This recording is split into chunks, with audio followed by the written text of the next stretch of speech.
विस्थापन धारा से क्या तात्पर्य है? संशोधित एम्पीयर नियम का समीकरण लिखिए। तो यहाँ पर विस्थापन धारा का परिभाषा लिखना है। तो सबसे पहले यहाँ पर हेडिंग नोट कर लेंगे, विस्थापन धारा। विस्थापन धारा किसे कहा जाता है?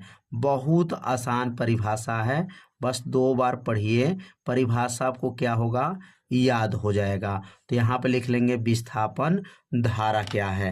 तो यहाँ पर विस्थापन धारा का अगर परिभाषा लिखेंगे तो लिख लेंगे यहाँ पर परिवर्तित, क्या लिखेंगे यहाँ पर, परिवर्तित वैद्युत क्षेत्र, परिवर्तित वैद्युत क्षेत्र, परिवर्तित वैद्युत क्षेत्र, वैद्युत क्षेत्र, यहाँ पर वैद्युत क्षेत्र लिख लेंगे, परिवर्तित वैद्युत क्षेत्र के कारण, परिवर्तित वैद्युत क्षेत्र के कारण, परिवर्तित वैद्युत क्षेत्र के कारण उत्पन्न, एक लाइन का परिभाषा है, परिवर्तित वैद्युत क्षेत्र के कारण उत्पन्न धारा को, उत्पन्न धारा को विस्थापन धारा कहते हैं, विस्थापन धारा कहते हैं, विस्थापन धारा कहते हैं, धारा कहते हैं। कितना आसान परिभाषा है, बस एक बार पढ़िए,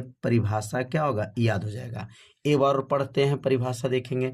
परिवर्तित मतलब अलग अलग वैद्युत क्षेत्र के कारण उत्पन्न धारा को विस्थापन धारा कहते हैं। अब यहाँ पर एम्पियर का जो है नियम का समीकरण लिखना है, वो भी संशोधित एम्पियर का जो नियम लिखना है। तो यहाँ लिख लेंगे संशोधित, यहाँ हेडिंग नोट करेंगे, संशोधित, संशोधित जो है, संशोधित एम्पियर का नियम, एम्पियर का समीकरण लिखना है, का समीकरण। अब यहाँ पर संशोधित जो है एम्पियर का समीकरण का सूत्र क्या है? तो यहाँ पर अगर सूत्र की बात करेंगे तो क्या सूत्र इन क्या है, संशोधित एम्पियर का समीकरण का क्या सूत्र बना हुआ है, अब सूत्र के बारे में समझेंगे। अब यहाँ पर क्या करेंगे, सूत्र नोट कर लेंगे।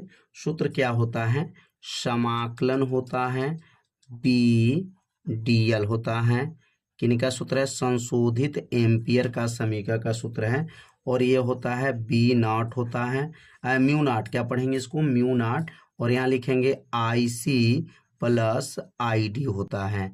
यह जो है संशोधित कर दिया गया है। पहले एम्पियर का समीकरण क्या सूत्र होता था, समाकलन बी डी एल होता था, म्यू नॉट गुणे सी था, म्यू नॉट गुणे यहाँ पर क्या पढ़ते थे, आई, आई का नाम क्या था, धारा, यहाँ पर अब क्या हो गया, आई सी और आई डी, यहाँ 2 धारा हो गया। तो अब 2 धारा का नाम क्या है, अब दोनों धारा के बारे में समझेंगे। यह जो है संशोधित एम्पियर का समीकरण का यह सूत्र हो गया। अब यह जो है इसमें आई सी का अगर नाम लिखेंगे तो यहाँ आई सी का नाम हो जाएगा चालन धारा हो जाएगा। कौन धारा है, चालन धारा हो जाएगा, यहाँ पर चालन धारा हो जाएगा। और आई डी का क्या नाम है, तो लिखेंगे यहाँ पर आई और डी का नाम, आई डी का नाम है विस्थापन धारा है। तो यहाँ पर चालन धारा, विस्थापन धारा, यह जो सूत्र को जो बना हुआ है यह संशोधित जो है एम्पियर का समीकरण का सूत्र हो गया। यहाँ पर समाकलन बी डी एल बराबर म्यू नॉट, और म्यू नॉट का नाम क्या है, तो इसको बोला जाता है जो है चुंबकशीलता, और आईसी का नाम है चालन धारा, और आईडी का नाम है विस्थापन धारा है। तो यह जो है समीकरण के बारे में आप लोगों को अच्छे से समझ में आ गया होगा।